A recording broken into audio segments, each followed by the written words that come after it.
Hello, good evening. Good evening, welcome everyone. And the first thing I would like to ask everybody is please wear your headphones, otherwise you're not going to hear anything. Thank you. Thank you very much. Thank you for coming at this relatively late hour. I hope that the importance of the event and the relevance of the event and the good speakers that we have will make it worth for you to be here, both in presence and online at this time. I think this event is very, very relevant in the context of this COP28. The central topic of COP until now has been loss and damage. This COP has started very strong, delivering an unprecedented outcome to operationalize the new funding arrangement and a fund to assist the developing countries that are particularly vulnerable to the adverse effects of climate change in responding to loss and damage. This is really remarkable. It's a very positive sign that global solidarity and cooperation are still there. The flow of pledges that followed the adoption of the decision is quite substantial, and I have to say I am very proud this evening to represent the European Union because we have pledged at least, as Team Europe, 350 million, and this is really a sign of our commitment to stand in solidarity with the vulnerable countries. I say at least because we're still counting, so we are not 100% sure of the final figure, but to be very frank, the European Union is the major contributor by far to the fund.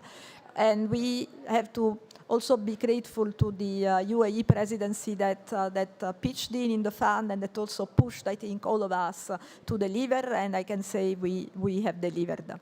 This evening we also have an announcement here, much smaller, but I think still very important for the kind of topics that we're talking about. I won't give it now, I will wait, but stay tuned because there will also be an announcement. So, and to introduce the topic of this evening. This evening, while all the attention is to the fund, we are going to talk about the rest, the funding arrangements. Why the funding arrangements are so important? What we will show this evening is that all the different instruments that we will discuss can support together a comprehensive risk management, which is needed to increase resilience in the vulnerable countries that are most exposed to the ravages of climate change. And we also know that the risks and the adverse impacts and the related losses and damages escalate with every increment of global warming. And we don't have to mention which kind of year and of summer in Europe we have had for everybody to understand what we're talking about. One last point, today or this year also marks the anniversary, the 10th anniversary of the Warsaw International Mechanism for Loss and Damage, which was established 10 years ago. And this is my introduction to the first speakers. The first speaker is Jérôme Yagan. I don't know if I'm Jérôme. Am I pronouncing your name correctly? I'm pronouncing the Spanish way, Yagan. Is that right? Okay, very good. So Jérôme is the WIM Executive Committee co-chair. And I'm going to ask him the following question. At this COP, we commemorate the 10th anniversary of the establishment of the Warsaw International Mechanism for Loss and Damage associated with climate change impacts. The official event took place last night, and there's a photo exhibition that has been opened. Could you look back over the progress made since the WIM was established and highlight some of the key achievements that led us where we are today? In particular, one of the functions of the WIM focuses on advancing knowledge and understanding of comprehensive risk management approaches. Are countries better prepared today to assess and plan in a risk-informed way? You will have, so the speakers will have 6 to 7 minutes. Perhaps the first speaker can take a little bit longer because he is setting the scene. So Jérôme, I invite you to come to the lectern, and then you will go back, and I will announce the next speaker and the question. So Jérôme, the floor is yours. Thank you.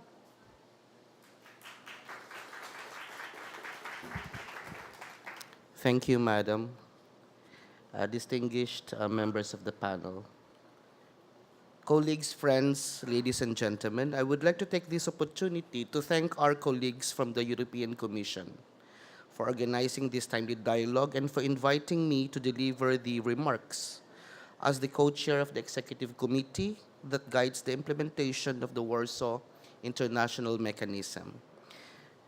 With the adoption of the decisions operationalizing the fund and funding arrangements for loss and damage at the opening plenary on Thursday, and with the institutionalization of the Santiago Network, the ExCom's role becomes important than ever in ensuring that the best available technical guidance is part of an approach grounded on best available science and knowledge in addressing loss and damage within and beyond the Convention and the Paris Agreement.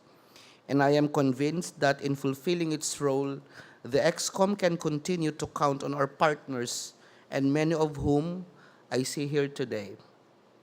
We repeatedly hear and repeat ourselves very often that climate change is the most critical challenge of our time. Loss and damage is one of the stark reminders of this urgency. The growing gravity, scope, and frequency of climate hazards is resulting in displacement, destruction of invaluable cultural heritage, and degradation of essential ecosystem services on which our livelihoods depend. This underlines the crucial importance of an adequate and effective response to loss and damage. The Warsaw International Mechanism is the main catalyzer under the UNFCCC process for enhancing knowledge, action, and support for loss and damage. The Warsaw International Mechanism's key function also includes strengthening synergies and coherence of such efforts across a broad range of communities of practice and stakeholders. This function calls for ExCom to provide leadership and coordination and, as where appropriate, oversight to promote cooperation and collaboration across relevant work and activities at all levels. Partnerships are at the very core of the ExCom's work, and as we are all aware, that knowledge and expertise are required beyond what exists in the climate change domain. Our 5-year rolling work plan fully reflects this importance, with 3 dedicated activities focused on partnerships, including, number 1, enhancing synergies among the thematic expert groups to foster the sharing of information and partnerships with relevant communities of practice relevant to loss and damage. This is activity 5 of our second year 5-year rolling work plan, of our second 5-year rolling work plan. Number 2, enhancing engagement and partnerships with relevant constituted bodies. This is activity 6. And facilitating the development of new partnerships with stakeholders engaged in work on non-economic losses. This is activity 24. The resources we catalyze to support developing countries in implementing approaches to loss and damage come from domains of adaptation, disaster risk reduction, climate science and observations, insurance, humanitarian affairs, migration, development, ecosystem restorations, biodiversity conservation, cultural heritage preservation, and indigenous and local knowledge holders, just to name a few. This broad mix of expertise and support is channeled through the 5 thematic expert groups that the ExCom has established to date, namely on slow onset events, non-economic losses, comprehensive risk management, displacement, and action and support. This year, 2023, marks the 10-year milestone.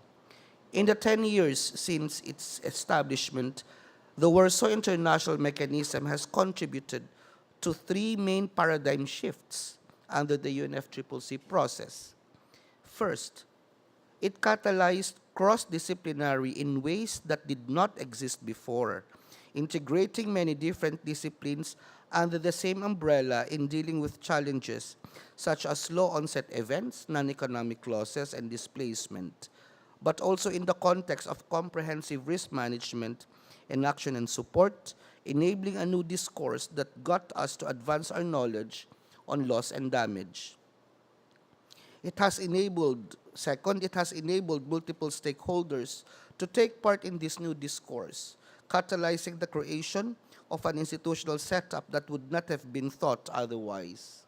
And third, it has provided and will continue to provide policy-relevant inputs that will be more and more important now in the new institutional context, but also as we deal with the realities of more severe climate impacts, noting also opportunities for great technological advancement. Colleagues, we are at the beginning of the new decade of the Warsaw International Mechanism and a new landscape of opportunities. In closing, I would like to thank the organizers for providing this timely event. I look forward to hearing from our panelists today, three of whom are part of the organizations that are members of the thematic expert groups of the EXCOM. And if I may kindly cite them with honor, PDD and the IFRC are part of the Task Force for Displacement, and the African Risk Capacity, represented in the expert group on action and support. And with that, I wish all of us an insightful side event. Mabuhay.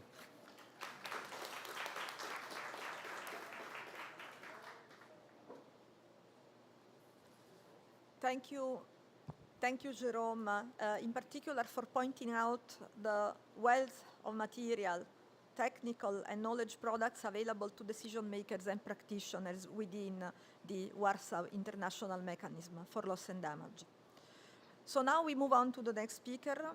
For the past 5 months, Spain has held the presidency of the Council of the European Union, and I am pleased to invite Anton Leis Garcia, Director of the Spanish Agency for International Development Cooperation, to the lectern. And my question to Anton will be the following. Could you tell us more about how you see the overall architecture of funding arrangement for responding to loss and damage, and how it might be strengthened as a result of the decision taken at COP28? And what role do you see for initiatives by NGOs, including initiatives such as the IFRC Global Climate Resilience Platform, to scale up the overall framework of the loss and damage response? So please, Anton, the floor is yours. Well, thank you very much, Diana. I think that's a long question that I will try to answer shortly and concisely. No, I really want to thank the European Union for convening this very important event at a COP that is very important as well, and that is starting very well. And I think it is probably the first COP that starts with good news, with the approval of this loss and damage fund that we've been, many of us, beyond our countries. Of course, I represent the Spanish agency. We are, as you said, the presidency of the Council of the EU, but we are a development agency as well. And I think this loss and damage fund has been a demand of our partners in the Global South, those most exposed to the consequences of climate change. We are also an agency that is a development agency, but also a humanitarian agency. It's good to see my good friend Jagan here. And it cannot be that it is humanitarian aid that picks the bill for things that we know are going to happen. We almost can predict when and where they are going to happen. Only this year, the Spanish Development Agency activated emergency responses thanks to our good friends at the Red Cross movement in the floodings in Libya, the floodings in Pakistan. Both of those events could have been predicted. We could have worked anticipating what happened, and we could have paid all together, all of us, a much smaller bill. So it is the humanitarians that need to step up to some of these things. We live in a world of crisis with an E, multi-layered. We are, of course, very active, including with our Red Cross and Red Crescent friends in what is going on in Gaza at the moment. Very, very active, very concerned. But there is Gaza, there is Sudan.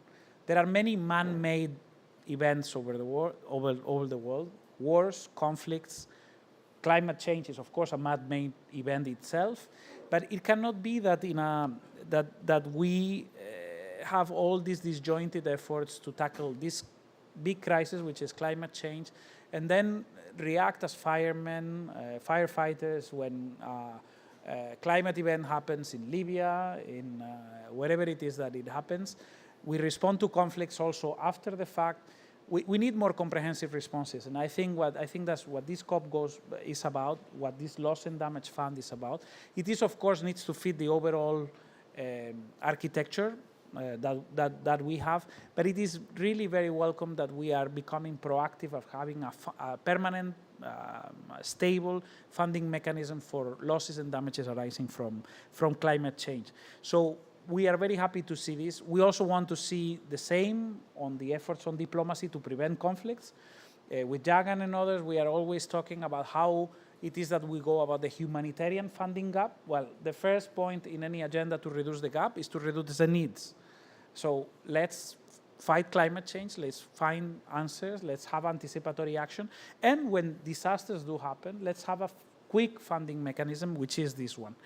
I mean, we work bilaterally, we work multilaterally. I mentioned some of the emergencies we responded, but we work multilaterally, and that's why we choose to work with, you mentioned NGOs, we work with the Red Cross and Red Crescent movement, with UN agencies, and that's why we are helping our Red Cross, Red Crescent friends to better mainstream resilience to climate change. In particular, this work and this support that we are providing is for Latin America and the Caribbean. It's a region that is quite far from where we are sitting today, but is highly exposed to climate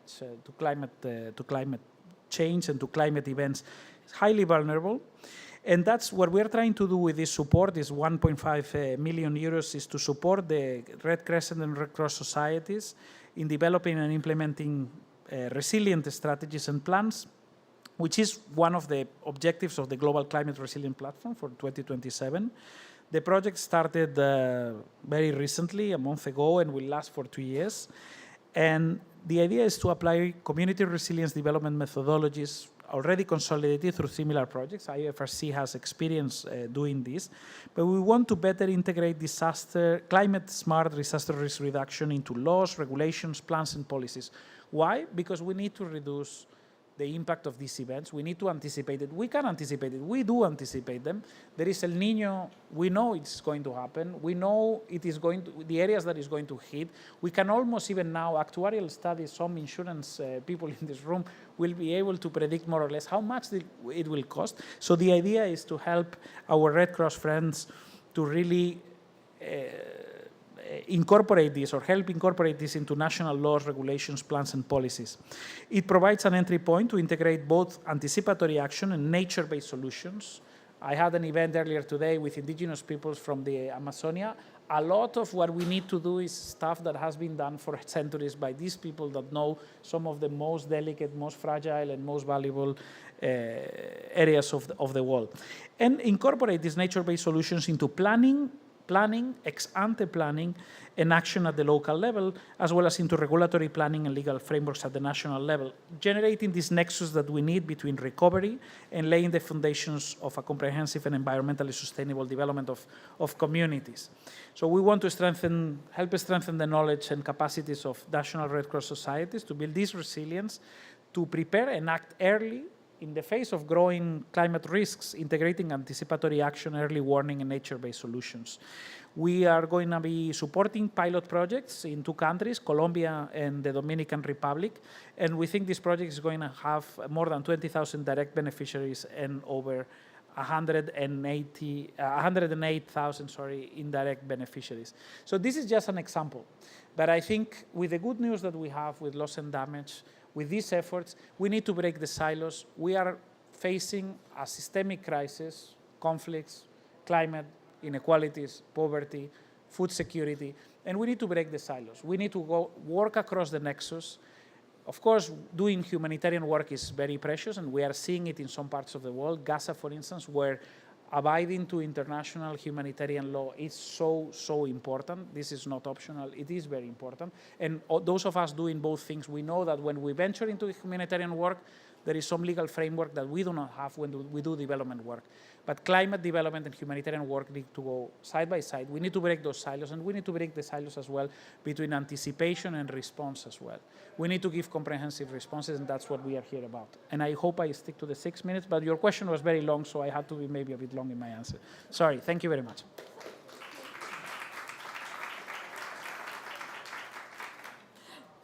Thank you, Anton. And actually, I like very much your talking about breaking silos. Sometimes we read about an opposition between climate finance and development finance. Countries that have to choose between climate action and development. And this is a very false opposition, as Anton clearly indicated. And I also like the fact that it highlighted the importance of anticipatory action and preventing. So thank you very much. And this takes us to the next speaker. Anton was talking about Spain's contribution to the IFRC Global Climate Resilience Platform. And here we come to the IFRC. And here I also would like to announce the Commission's contribution to the Global Climate Resilience Platform. The platform was launched at COP27, and now we have managed to materialize our support of the European Commission of 4 million to the platform to support action on climate resilience and nature-based solution in the Caribbean and the Pacific in particular, which is a region which is exposed, perhaps more than any other, to the consequences of climate change. And I am glad to say that it's not only the 4 million of the Commission. In fact, there is the contribution of Spain, but there are also other member states contributing. And in fact, there is there are contribution of 21 million from the Netherlands. There is 5 million from Italy and 2 million by Ireland. So it's again a Team Europe initiative. We hope that it can strengthen the action. But now we come to the question to sorry, the pronunciation, I'm not sure. So Jagan Chapagain, or sorry, Secretary General of the International Federation of the Red Cross and Red Crescent Societies. And my question for you is the following. The Global Climate Resilience Platform is anchored on 3 pillars: early warning and anticipatory action, nature-based solution, and shock-responsive social protection. How do you see these pillars contributing to the averting, minimizing, and addressing loss and damage? And here we are also into the breaking silos concept that Anton mentioned. And I have a second question. So you can say that if you're too long, it's my fault again. There is a critical gap for enabling climate finance to be more inclusive and allowing reach for locally led action. Could you speak to how the platform is seeking transformative ways of instituting innovative financial flow and partnership? The floor is yours.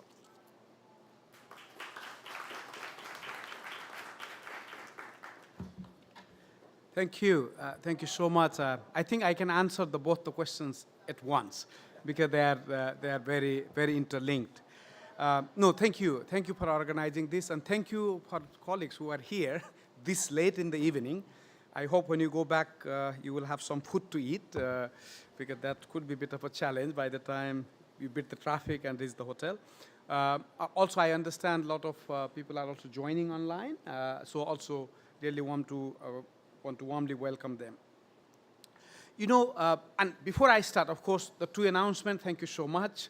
I think this absolutely helps. Our ambition is to raise 1 billion, so we still have a long way to go. We have reached only 100 million this year, so there is still 900 million to go. So much more is welcome from you and from others. So, but thank you. I think it really, really helps. I think, brick by brick. You build a house brick by brick. And I think we have started putting those bricks together. And I think we announced this fund last year, and we have reached about 100 million. So I think this is quite a good start. Thank you so much. Maybe I want to share with you a little bit of a background why we decided to go with the climate resilience platform, Global Climate Resilience Platform. And this will answer some of your question. That's why I want to give a bit of that background. There are a few things what we felt, and I think, Anton, you touched on this. I think everywhere we say the humanitarian needs are growing, the fundings are not growing. So that's, I think, basically every speech you hear in the humanitarian discussion, you will hear that. Now, you can do two things. You can increase the funding, or you can reduce the needs. That's the two things you can do in this type of situation. Now, increasing the funding is not in our hand. It's in their hand. But contributing to reducing the needs, that's where I believe we can contribute. Organizations like mine, and I know there are many other organizations who are truly community-based, who are present in the communities, and I'm sure my friend will talk a bit later, Ibrahim. And how do we do that?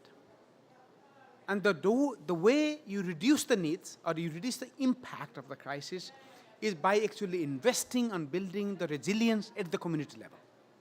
Resilience at individuals, people level, household levels, community level. And once you have the resilience communities, first of course, it helps minimize the damage, because you are much better prepared and you are much more resilient. It also helps you cope with the crisis if it happens. And we have seen different crises in the world where the people have coped the impact of the crisis much better and much faster than other situations where the investment on resilience hasn't been sufficient. So with that mindset, we thought, okay, but we have to do it at a scale. Luckily, we have a national society in almost every country in the world, 191 countries. We did a global mapping, and we identified that there are around 100 countries where we need to invest on this community, climate-smart community resilience. And this year, we have started with around 33 countries going there. So that's the first aspect, really investing on community resilience. The second aspect, what we found, and especially I have started attending the COP regularly, that in these events, there is a huge announcement of this billion and this billion and this billion and this billions. But when we go to the communities, none of that billion reaches there. And now the studies have shown that only 10% of the adaptation funding actually reach the community level. Meaning that the 90% goes somewhere. I'm sorry, it goes somewhere, but not to the communities. So we felt that we need to do something, at least from our side, to contribute to getting those resources to the community level as directly as possible and as fast as possible. And the third element was, how do we get the humanitarian, development, and climate actors to come together? So these were the three considerations we had before developing the Global Climate Resilience Platform. So the way it is designed is, that's why we call it a platform, not a fund.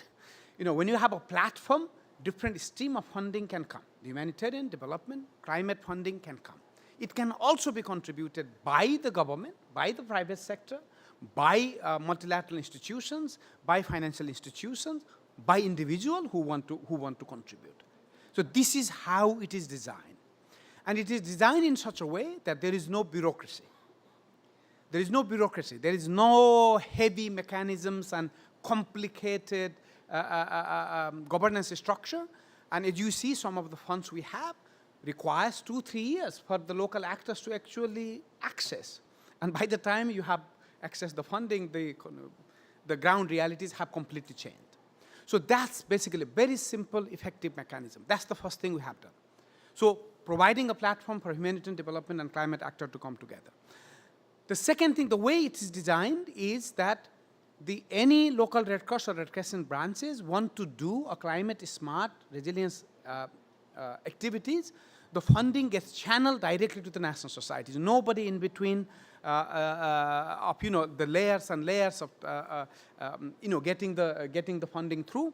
And of course, also when it goes through layers, multiple layers, also there is a indirect cost cut and things like that. And by the time it reaches the community, it becomes 10%. And that's what we are trying to avoid.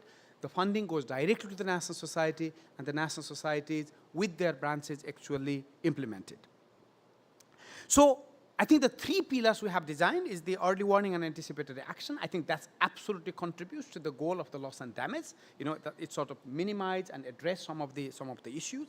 Nature-based solutions, absolutely, as we have seen, but we need to get it to a scale that it's absolutely, again, contributes to the goal under the loss and damage fund. And shock responsive social protection. That's basically what helps people recover much faster and actually recover better than they were before. You know, building forward better. That's basically the philosophy we are working on there.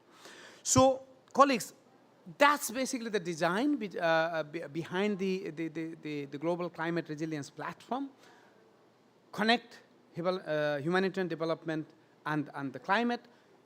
Action directly to the community level by transferring the money as directly as possible, and focusing on building, strengthening the resilience of the communities, which we believe will contribute in reducing the needs, human suffering, loss of lives and livelihoods. It's not only about money.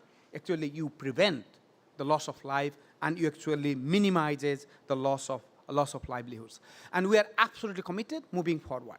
I will say 2 words on the loss and damage fund. Of course, it's a great celebration. As IFRC, we have been part of the development of the, to reach this point. I personally have been involved on that. But, colleagues, this is just the beginning. And it is extremely important that the loss and damage funds get set up. It doesn't become another bureaucratic, heavy, impossible to access fund.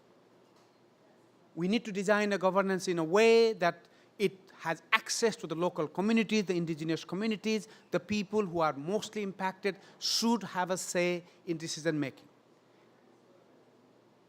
And it focuses on channeling the resources as directly as possible. So, the first battle is won, but it can turn into another monster, and we cannot allow this. It's a great story. Let's not kill it by not designing it in the right way. And that's where I think we, all of us, the donor community, the organization like ourselves, have to work hand in hand to make it the most effective fund that is there in relation to responding to the climate crisis. So with this, I want to thank you very much.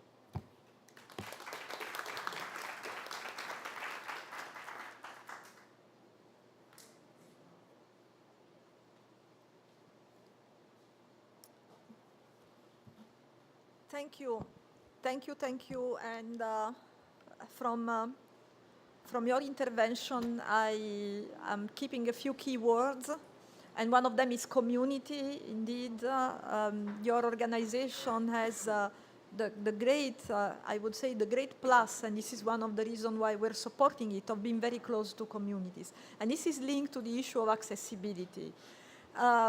We've all heard how difficult it is to access funds. Perhaps your initiative will have lessons to propose for the loss and damage fund that will have more means to put these lessons at scale. So I'm sure that you will be very, very committed and very in the middle of the discussion on the fund. And now to move to the next speaker, we are going to zoom in on a theme which is very often connected with vulnerability, disaster, and the adverse effects of climate change. And this is mobility, migration, displacement. So the displacement, of course, caused by events linked to climate change. The EU is the biggest donor of development assistance, a leading humanitarian aid donor, and of course is very present in the space of displacement and human mobility challenges related to disaster. And this is why in 2022 and 2023 we have assumed the role of chair of the platform on disaster displacement, the PDD. And this takes us to our next speaker, Mr. Again, I hope I pronounce it right, Atel Solberg, who is the head of the Secretariat of the Platform on Disaster Displacement. And the questions are the following. How can promoting or supporting human mobility measures before, during, and after climate impacts are suffered make people, communities, and societies more resilient, better prepared for climate hazards, and better able to recover effectively from their impacts.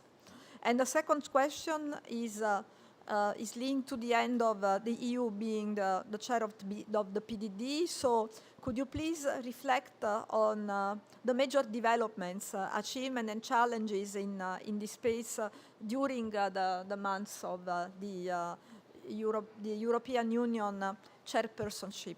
Thank you. Please take the floor after. Thank you so much, Madam Chair. And these are two questions I cannot really combine, so I need to have them in order, and I'll try to do it within my time space.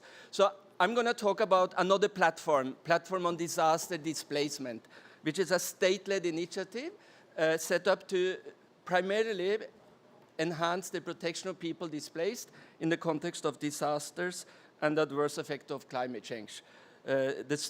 The platform is state-led, so we are currently, and very grateful for the invitation today, we are currently under the leadership of the European Union, and next year Kenya will assume the chairmanship.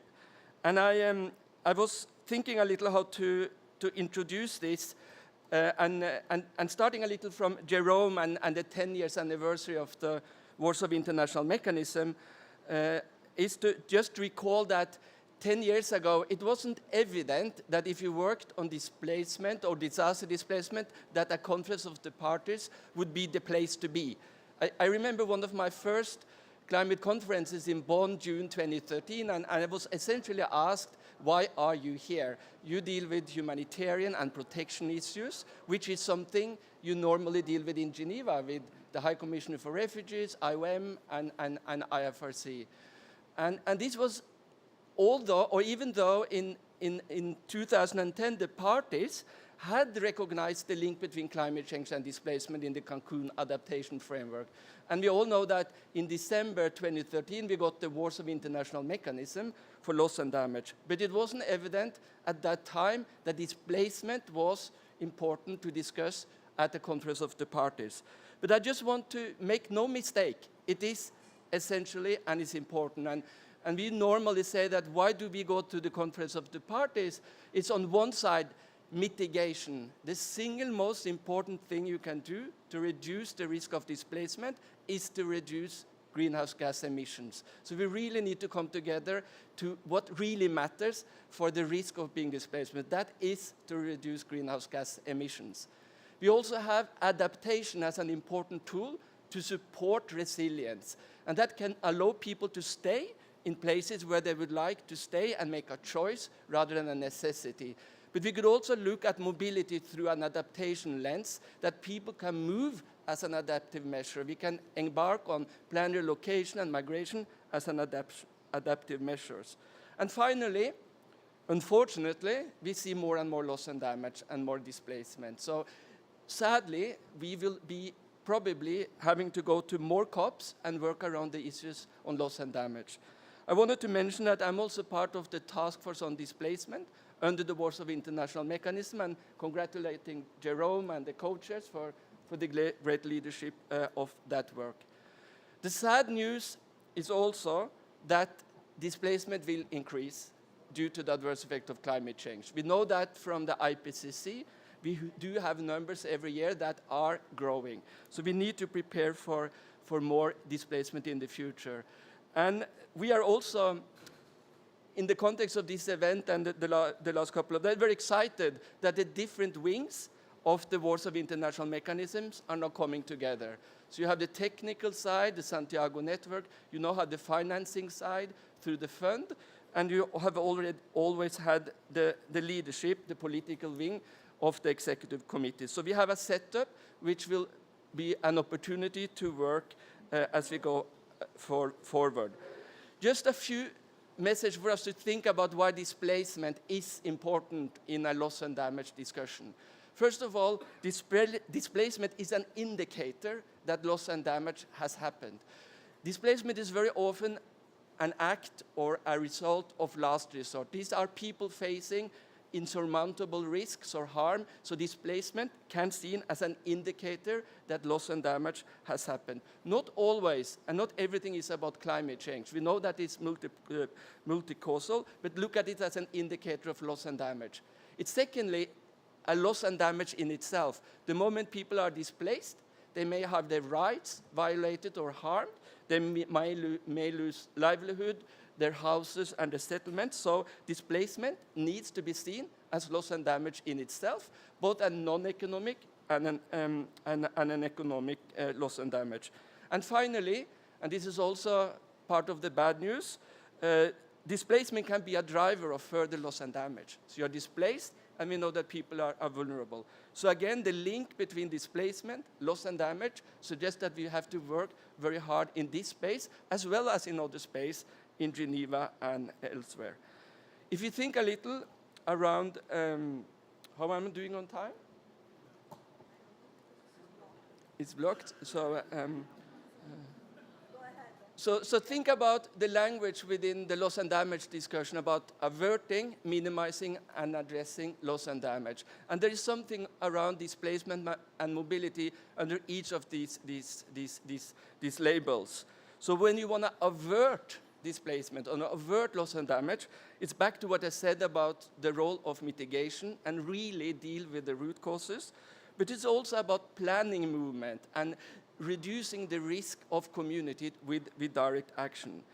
When we talk about minimizing loss and damage or minimizing the impact of displacement, it's all about preparedness, capacity building, and having the tools to respond to displacement in a manner that is planned, it's rights-based and rule-based.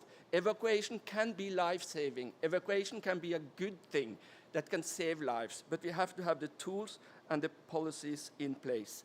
And when we talk about addressing displacement, it's clearly that you have a range of measures or activities that are traditionally either humanitarian actors, development action, or resilience action in terms of humanitarian assistance, long-term assistance to housing, livelihood recovery, etc. And we also know that displacement tends to be protracted if it is not resolved. And that means there's also a huge solution challenge around disaster displacement, suggesting the importance of linking humanitarian and the development nexus that other speakers have spoken about. And maybe to conclude, I work for the Secretariat of the Platform on Disaster Displacement. We respond to the chair, the European Union, at the moment, congratulating the European Union for your leadership of the Platform on Disaster Displacement, and also for having put the issue and the challenges around disaster displacement at the agenda of many policy processes. The fact that I'm speaking here today is an indication of that advocacy and that conversation we need to have around linking displacement, loss and damage, and finding ways through partnership and integrated approaches on how to avert, minimize, and address it. So thank you so much for your attention.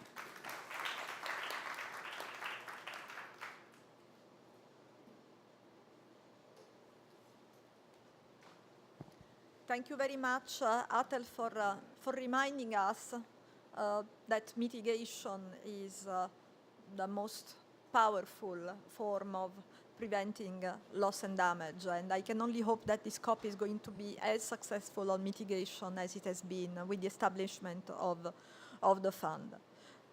So to move on to the next speaker, in fact, to the next two speakers, we are going to focus on Africa and we are going to focus on risk. So the first speaker is going to be Carla Montesi, Director for Green Deal Digital Agenda at DG International Partnerships in the Commission. The good thing, apart from the good intervention that she will give us and being a dear friend, I can pronounce Carla's name very well because she's Italian like me, so no problem this time. So Carla will talk about the Team Europe initiative on climate change adaptation and resilience in Africa, which was launched last year at COP27. And again, risk is going to be one of the components of the initiative. And my question is going to be the following. At COP27 on the launch event of the Team Europe initiative that I was mentioning before, the then Executive Vice President of the Commission, Frans Timmermans, announced 60 million euros for loss and damage from the overall EU contribution to the Team Europe initiative on climate change adaptation and resilience in Africa. And now this pledge is being operationalized by the European Commission and by DG INTPA that Carla represents. So Carla, can you describe how this support will be implemented on the ground, who it will benefit, and how does it fit into the broader context of European Union support to build resilience in Africa? Carla, you have the floor.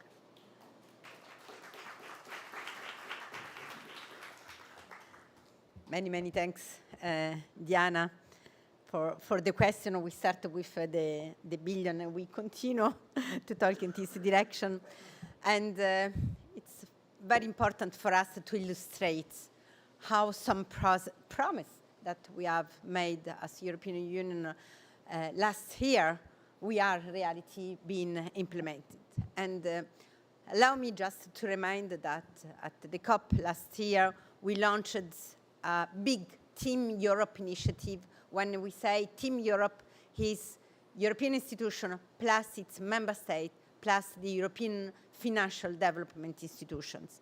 And we have launched a big 1 billion Team Europe initiative on climate change, adaptation, and the resilience in Africa. We were together, European institution plus Germany, France, Denmark, and Netherlands, and during the year, also Spain, Sweden, and the Czech Republic joined the Team Europe initiative. Now, this Team Europe initiative is about providing a comprehensive and coordinated approach towards building resilience in Africa, increasing support and dialogue with our partners countries, minimize and addressing loss and damage, try to scaling up climate disaster risk financing and insurance. Now, of course, this Team Europe initiative fit completely in our global gateway strategy, that is the European strategy to boost investment into the green and the digital transition. Now, I mentioned that this Team Europe initiative was a 1 billion Team Europe initiative that was including also one other promise at the COP26, the promise to increase our fund on the adaptation funds. And we have committed and disbursed 100 million to the adaptation funds.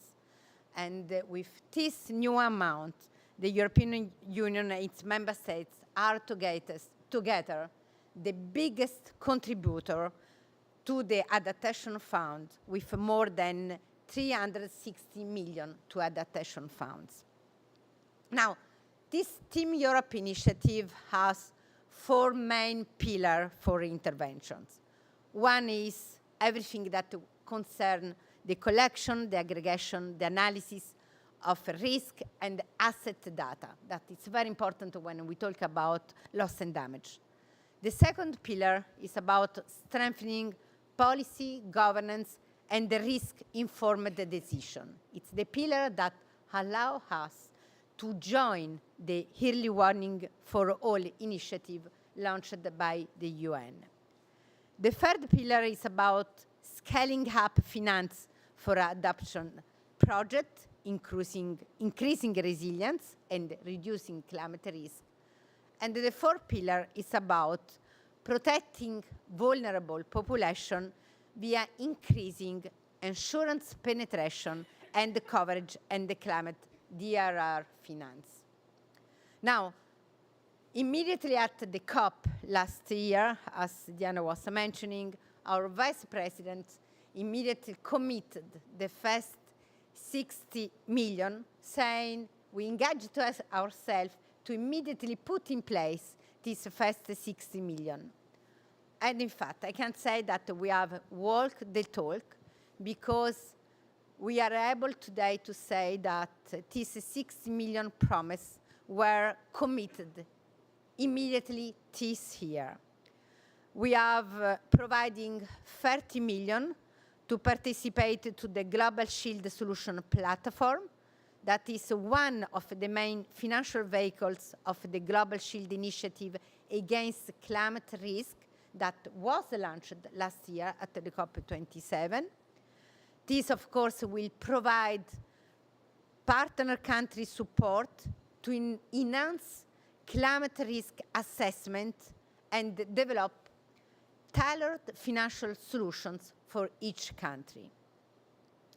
We have also prepared to commit 10 million contribution to African risk capacity.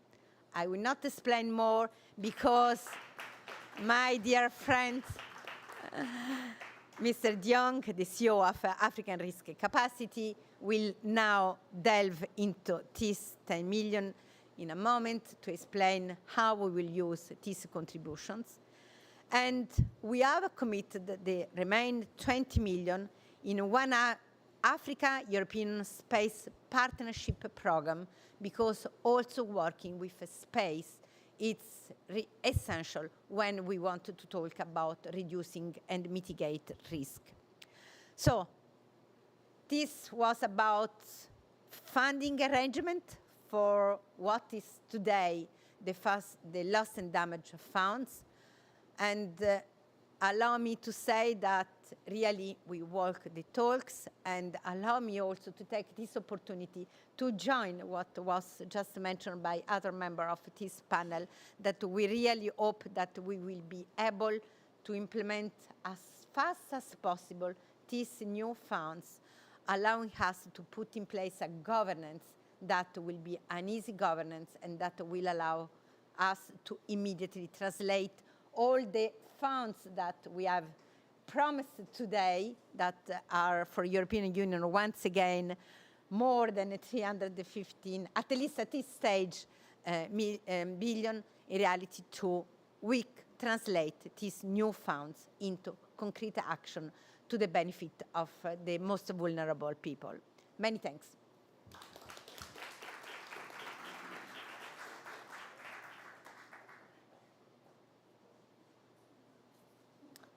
Thank you very much, Carla, for reminding us how comprehensive the European Union actions are when it comes to supporting the efforts for adaptation in Africa. And as I said before, we were continuing for the next speaker on the theme of risk. At the beginning of my intervention, I said that one very important aspect of our response to loss and damage is a comprehensive risk assessment. And of course, then after you assess, a comprehensive risk management that takes into account all the different risks that vulnerable populations are exposed to as a consequence of climate change. And this is why I would like now to invite to the podium Mr. Ibrahima Cheikh Diong from the African Risk Capacity. And the question for him is the following. ARC is one of the initiatives that the European Commission is supporting. Could you describe the importance of the work carried out by ARC in terms of supporting governments in improving their capacities to better plan, prepare, and respond to extreme weather events and natural disasters, and how these activities fit into the overall loss and damage response? So, Ibrahima, you have the floor. Thank you.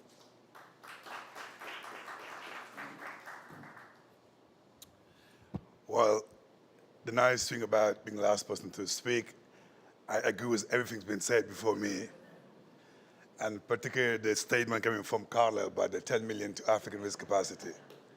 So give a round of applause, Carla. Thank you.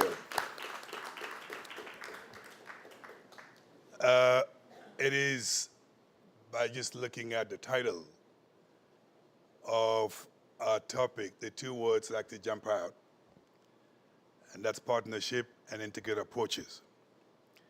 By looking at the panel members, I think we made the case about our partnership is important. And by looking at the contribution of all of us, we certainly understand it's not a one-size-fits-all. We have to pool our resources together so we can provide a holistic support to our member states. I want to make 3 points guided by 3 words: leverage, governance, and priorities. Leverage in the sense all over the developing world, Africa included. There are institutions, including mine, that have been mandated by either the African Union to find what we call African solution to African problem. So my plea and my advice for the loss and damage structure to make sure we leverage on those institutions so we can actually expedite implementation.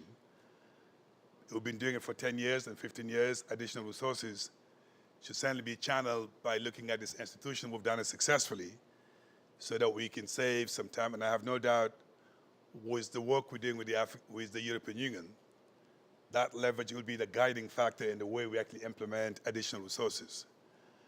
And this is a time for me to actually recognize and commend the European Union for the support not only they provide to my organization. I always say the European Union has been doing loss and damage before it becomes a very cool expression, and loss and damage because of the support that you provided to us, but to also all the African institutions that are doing everything possible to support Africa.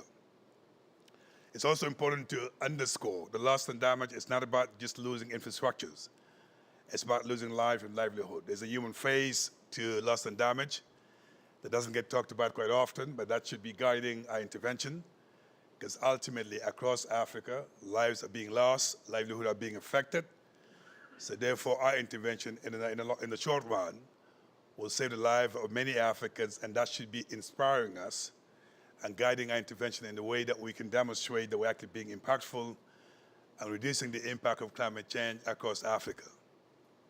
Governance, I think my good friend has talked about it earlier.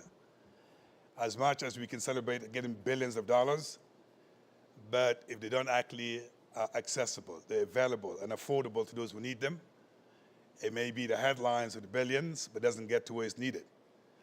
And I think we have example of existing fund whereby the governance were cumbersome to the extent that money was not actually getting to where it's needed. So we have so many examples where we can learn from to come out with some best practices whereby accessibility is such that African institutions can access these fundings. Now, obviously, I am not advocating a lack of due diligence and rigor and best practice in terms of due diligence. But certainly we can do both. We can be rigor in our due diligence, but at the same time come up with systems whereby accessibility is such we can get to where the money is needed. And that is important because if our objective is to save life and livelihood, accessibility has to be fast and shift and get it to where it's needed. Last point is priorities. If I have additional money, like we just got 10 million euro from the EU, where would you put the money and why? I think number one, Carly alluded to this, early warning system can save lives. It's not about technicalities. Just to give an example, if you look at tropical cyclone in Madagascar, the fact that you provide early warning system to the government 5 days before actually the cyclone hits allows policymakers to move people from harm's way so you can save life. In the case of Madagascar, we talked about 5,000 people.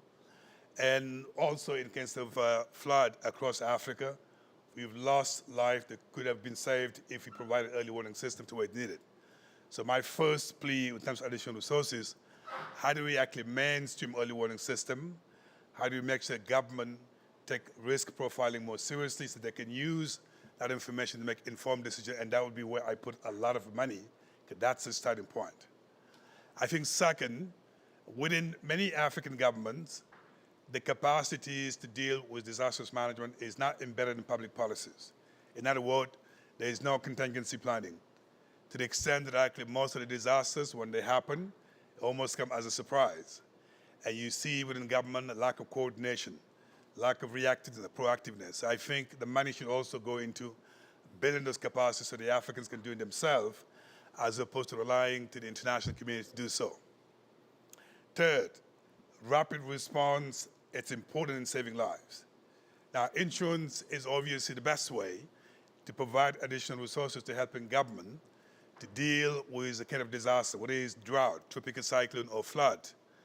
And here, what we put on the table is extremely innovative to the extent most of these governments, when there is a disaster, they wait till it's actually too long to react. But through the insurance market, we're able to at least to pull the risk of this government, go to the insurance market together as a community, pay a premium, and that premium allows to basically get additional resources to respond rapidly so you can save lives.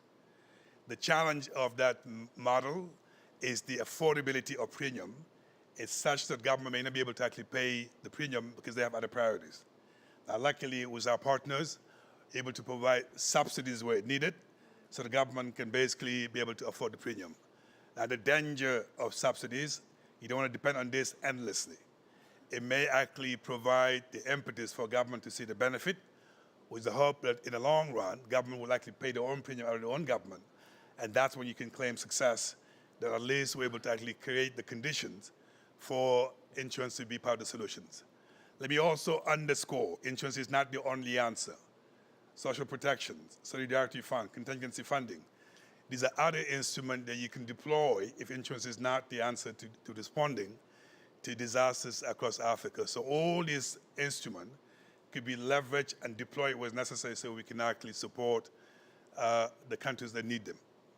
Last point I want to make, extremely important, which is important at ARC, and that is that before we even put together insurance, we have what we call an operational plan, whereby when the money is available to the insurance, we know exactly where the money will go to and how do we protect the people. And that is important, combined with the monitoring and evaluation, so you can actually keep track of the impact you're having on the ground, so you can claim, because of our intervention, we protected the lives of many Africans across the continent. So I think the key word I want to leave there is the following. Disaster management has a human face. Let's be inspired by that. Innovation, it's important. It can't be business as usual. And then last but not least, unless we empower the African institution to do it themselves, we're not going to build actually a sustainable solution so that we can get to what we say at the African Union, African solution to African problems. But ultimately, the global climate crisis calls for global solidarity, and I'm glad we have all the actors here to make sure we make it a reality so that no one is left behind. Thank you.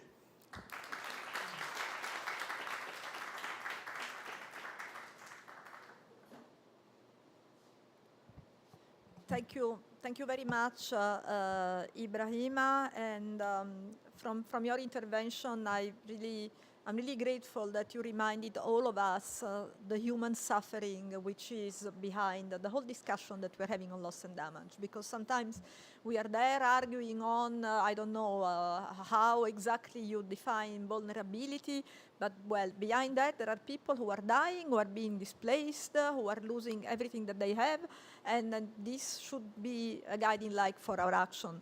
And the other point that I wanted to pick up is when you talked about insurance, it is very important. They have a role. They cannot do everything, but I'm very happy that you work with them, because sometimes we hear some risks are uninsurable. I think that we have to make an effort to make risks insurable by pulling our resources together. And now it's the moment of the questions. So first of all, I would like to ask the audience here if they have any questions, and otherwise I will pick a couple of questions that I have here from the audience, and maybe I will also ask a question that I'm interested in. But I would like to give the audience the privilege, and I will go back to sit, and we will answer the questions seated rather than coming to the lectern. I think that here we are having a conversation, so it's better that we all stay seated. Thank you, and I don't know if anybody has a question. Yes?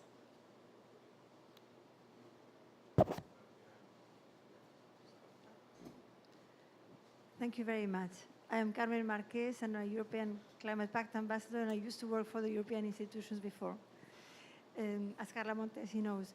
But sometimes what is being said is that when we have these announcements, they cover funds that had already been committed in other frameworks. So my question is, I would like to know, of these 350 million euros, how much is new and how much was already committed?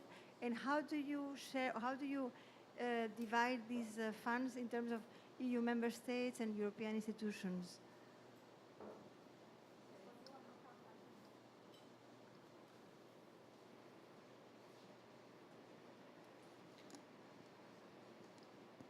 Thank you. Do we take them one by one, or we group them? There was another question here, I think, yeah? So we do the two together. Yeah, thank you, everyone. From both the member state and EU contributions to the new loss and damage fund, as well as all of the partnerships that you all are committed to, it's clear that the EU takes loss and damage very seriously. I'm curious if you have any insights into what allows the EU to be a leader on this as opposed to perhaps other developed countries, such as my own United States, and what insights I might take from this to help influence other developed countries and other developed parties on taking loss and damage as seriously as the EU does. So I don't know. What's your the institution you come from? From Indiana University. Okay. Thank you. So I think the first question was for Carla. I'm sorry because since we don't have headphones, we are not hearing the questions perfectly. Carla, I hope you heard, and I give you the floor. In fact, it was not for me because I'm not still aware. What I can say that for it was about our contribution, European contribution to the loss and damage Okay. funds. I thought but it was maybe- about the Team Europe initiative. That's why I passed it to you. Okay. So in the Team Europe initiative was new funds. Our contribution as European institution to the loss and damage funds are also new funds. The package that we have announced, Diana, you announced at the beginning of our session, in fact, are the contribution from member states, and I don't know if the presidency know more, but are announcement that were made yesterday. So we needed to look more detail to this. Thank you, Carla. And indeed, we can speak for what we have put as a European Commission, but we don't know the exact details of the contributions that have been announced yesterday at very high level. And I think that your question at the end of the day was also for me, but maybe I will ask for help from some of the speakers.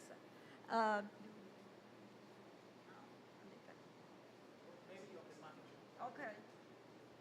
No, sorry on this thing on the money, because the money is an issue, and it's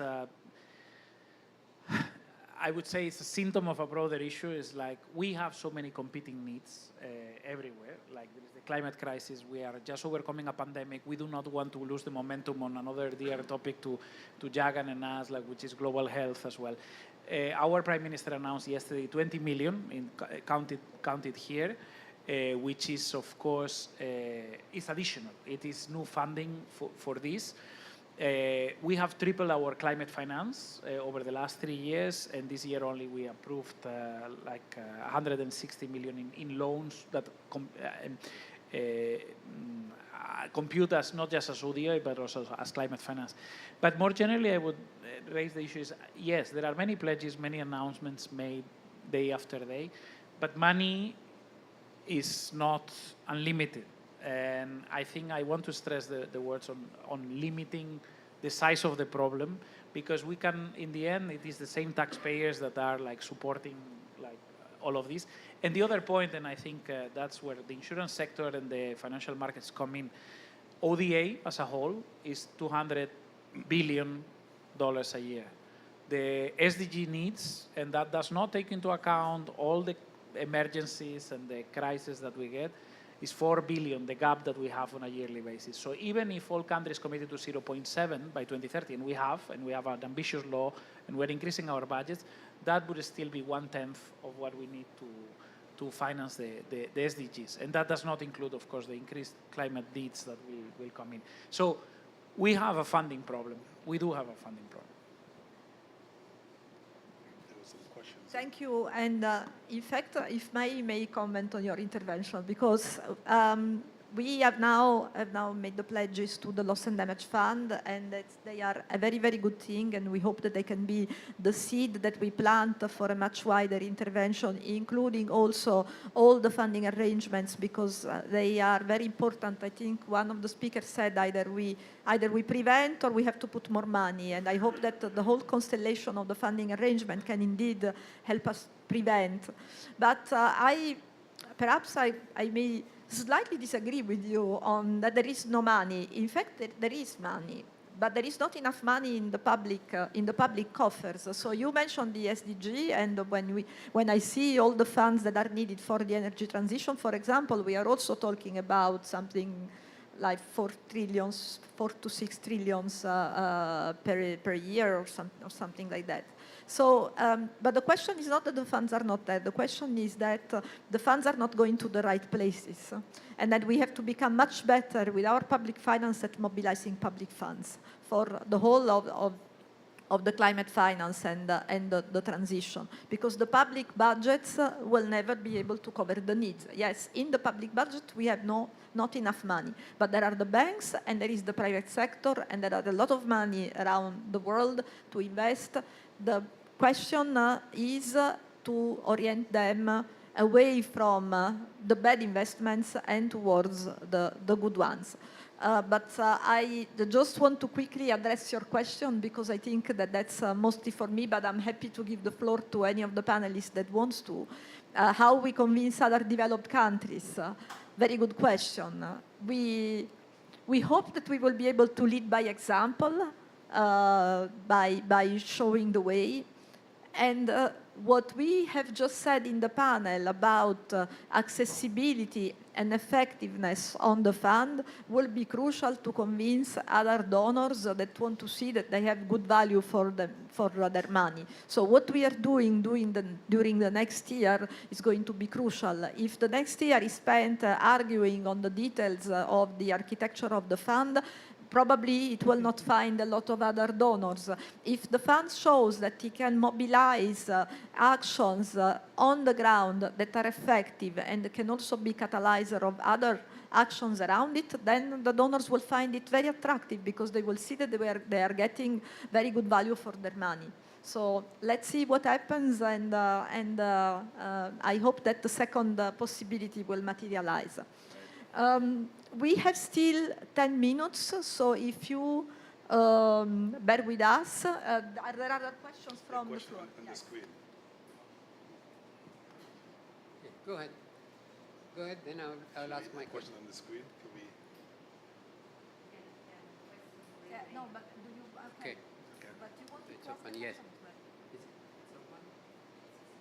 Yeah, it's on. Yes. My name is Ismail. I come from a civil society organization called Publish What You Pay for the MENA region, Middle East and North Africa. I benefited a great deal from this discussion with this distinguished panel of speakers on this subject, of which I was not fully aware myself, but my organization does, loss and damage.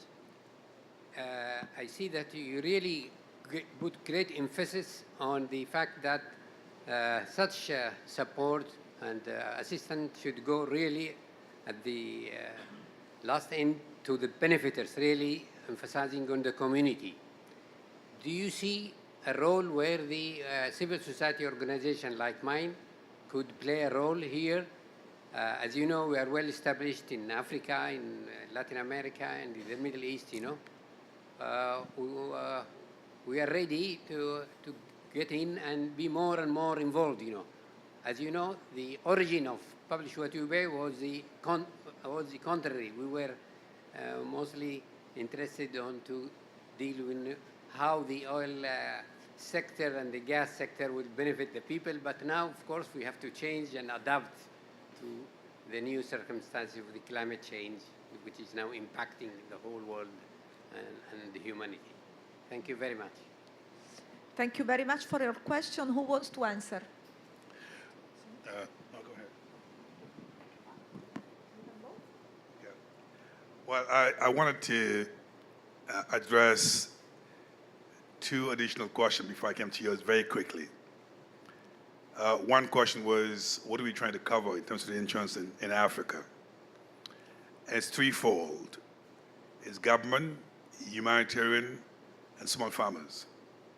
On the government side, because of so many competing needs at the type of disasters, most of the government actually struggle to respond. So therefore, what we provide at ARC provide a sovereign risk insurance that provide additional resources for government to respond in the case of disasters. That's number one. Number two, we are seeing also the humanitarian organization realizing they can also leverage actually the insurance market to strengthen the response in the case of disasters. In the case of ARC, We have a model called Replica. It's basically to replicate what we provide to the sovereign government, whereby that we can increase the coverage by leveraging the insurance market.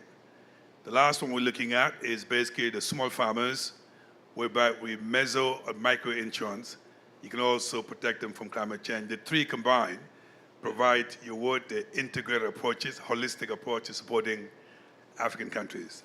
There was a second question about how do we work with a global shield. Now, let me just plug in an event that we are working on after COP. There will be live after COP. And our proposal is the following, is to bring all these different players, Global Shield, the European Union, the bilateral, and say now that the COP is behind us, where do we go from here to look at four things that are extremely important? Are we addressing the demand of the African countries? Are we coordinating better to make sure we don't actually duplicate our efforts? Are we scaling up climate finance in Africa?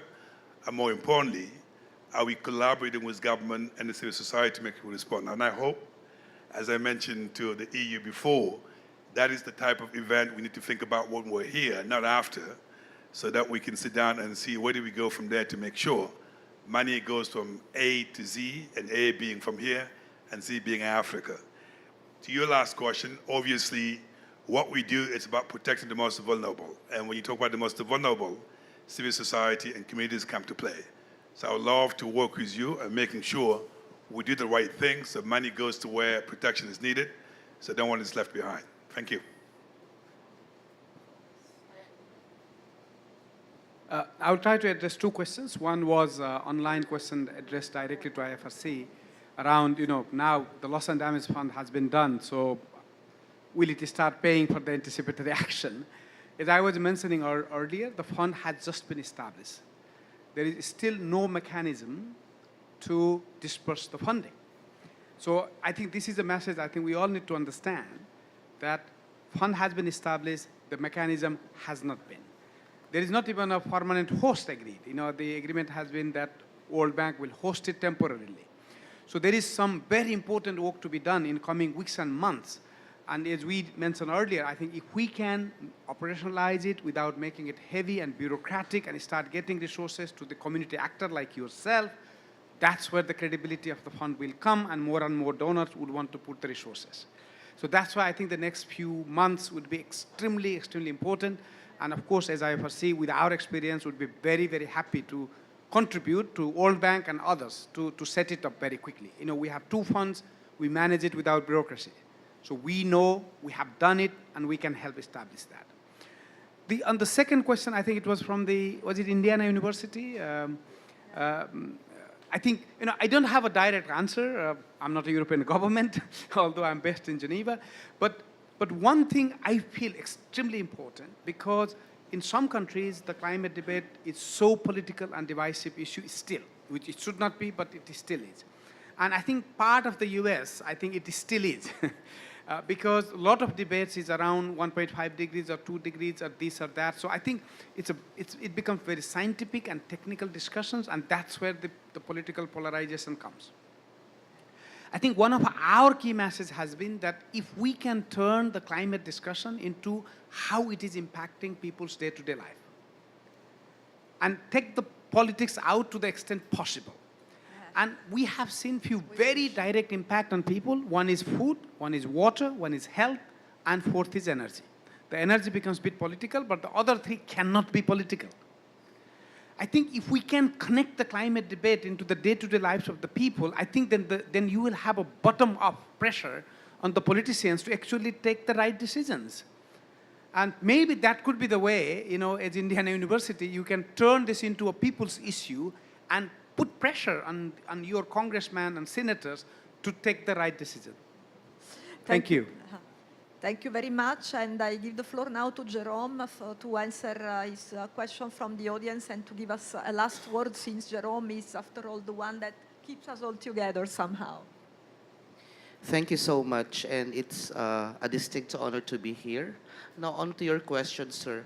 The ExCom is actually promoting an inclusive approach to governing loss and damage actions.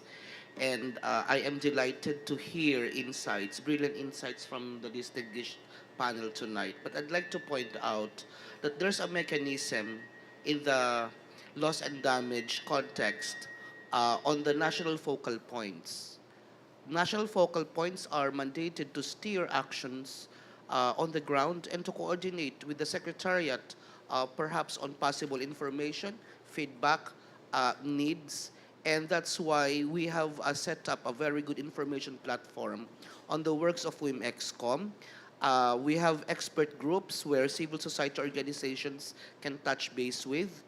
We have recently updated our 5-year rolling work plan, and there's that, a rich platform for various interests, various advocacies of CSOs. On the second point, we are expecting the operationalization of the Santiago network. It is the most, for me, not because I'm WIM-EXCOM, but because we are appreciating that there's really no point of returning, no turning back. We have to move forward. OBNEs under the Santiago network will catalyze that broad-based support on the ground. And I think we will discuss that in our next EXCOM meeting, that there's really increasing interests for organizations on the ground, and it's our duty, our mandate to weave the narratives together, how we can, catalyze in the truest sense of the word, catalyze with necessary expertise, necessary information according to science, necessary, technological directions, and of course, how to mobilize finance. It is our obligation as WIM-EXCOM to see to it that the loss and damage is governed well. So on the question flashed on screen, there is no more exciting moment for the WIM-EXCOM than now. We have the Loss and Damage Fund, we have the Santiago Network. We have to lead with firm resolve to catalyze without silos, to break silos across work streams of the constituted bodies. Work streams in the negotiations should put us to one direction, and that is to make sure that with all our talents and competencies and mandates, whether within governments or outside of governments, our duty is to make sure that the 1.5 threshold will really promise us a bright future, not for ourselves, but for those generations to come. I thank you.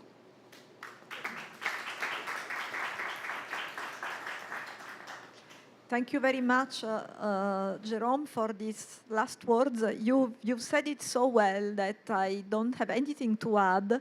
I just want to say that the EU, as you've understood, remains strongly committed in addressing loss and damage and in continuing to work with all of you.